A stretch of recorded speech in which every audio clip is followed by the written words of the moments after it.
Assalamualaikum warahmatullahi wabarakatuh. Kembali lagi bersama Asna Teknik.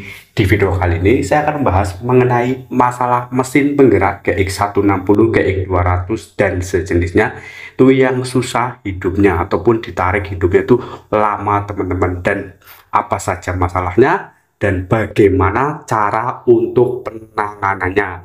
Oke, tak perlu berlama-lama lagi, kita akan langsung aja ke pokok permasalahannya. Dari yang pertama ada di bagian pengapian. Pengapian ini di sini teman-teman, dari busi sampai juga dengan CDI, sampai juga dengan kabel dari CDI yang menuju ke switch on off. Itu untuk bagian-bagian pengapian yang berhubungan itu di sekitar situ teman-teman. Dan untuk kalau mengetahui businya udah rusak apa belum, teman-teman ini cek seperti ini, lepas dulu businya seperti ini ya. Setelah businya nanti terlepas seperti ini ya, ini lihat, lepas businya dulu ya teman-teman. Nah, kalau belum terlepas seperti ini, teman-teman masukkan ke cok busi seperti ini. Jangan lupa saklarnya di on kan, harus ditarik ya, tarik seperti ini teman-teman ya, ditarik dan dicek apakah businya mengeluarkan percikan api atau percikan apinya masih bagus atau tidak.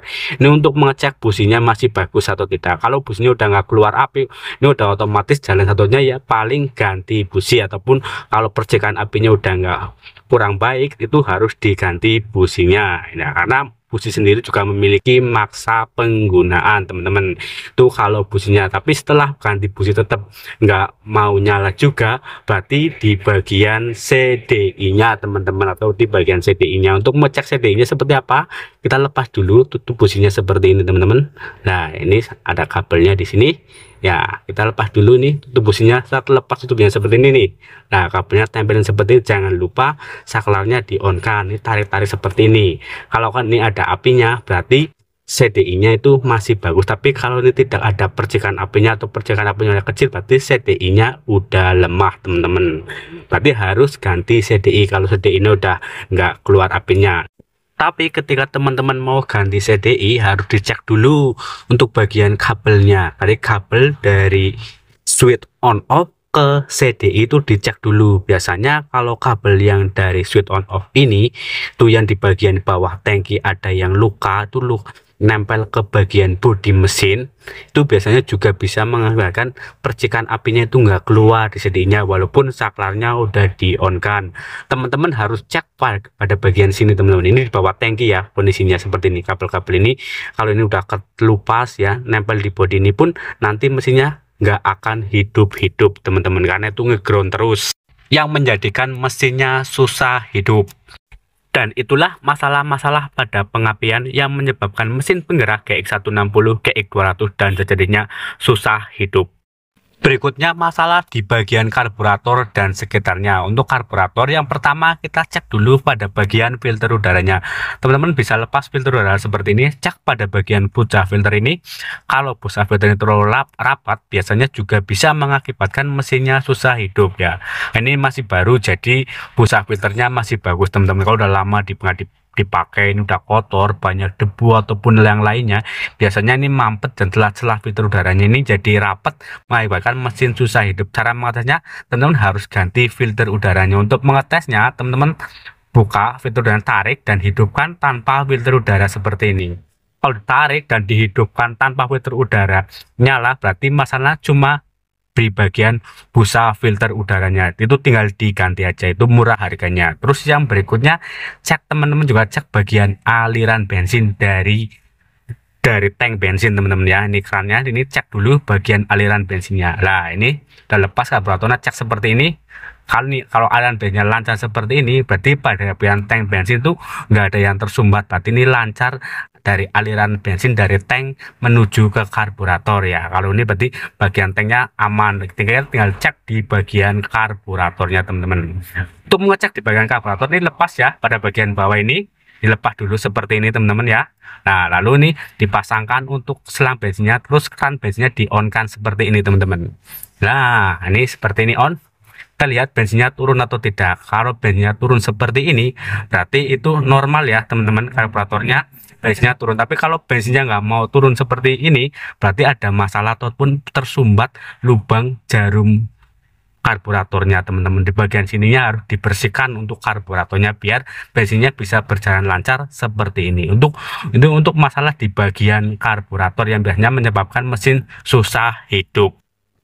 Sedangkan kalau pada packing karburatornya ini rusak ya teman-teman, dan juga pada bagian belakang ini, belakang fiber ini ada packing karburator ini rusak, dan juga untuk fibernya rusak juga, itu juga bisa menyebabkan mesin menjadi susah hidup.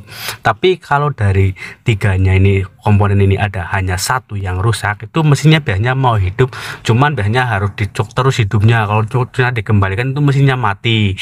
Kalau enggak ya gasnya kurang stabil teman-teman. Kalau hanya salah satu dari 3 komponen ini yang rusak, tapi kalau rusak semuanya ya jelas mesinnya itu akan susah hidup.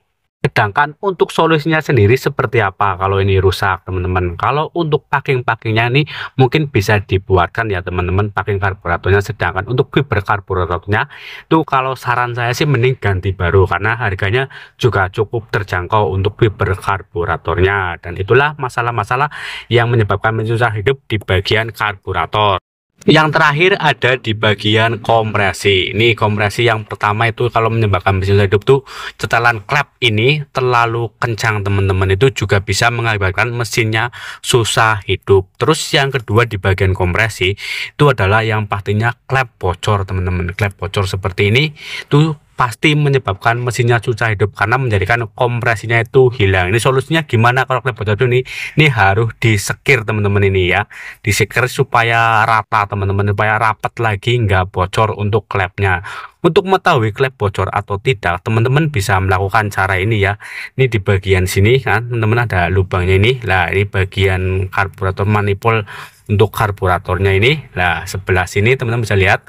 Nah ini bisa dimasukin bensin teman-teman dan dicek ya pakai bensin ini nanti rembes atau tidak. Kalau rembes berarti klepnya bocor. Untuk bagian yang X ya, untuk bagian yang X itu juga sama ngetesnya, masukkan bensin lewat nih manifold bagian ini, bagian knalpot teman-teman, bagian sini. Ini jika dimasukin bensin kalau rembes seperti ini berarti bocor, itu artinya harus disekir untuk klepnya. Terus yang berikutnya di bagian packing cylinder head.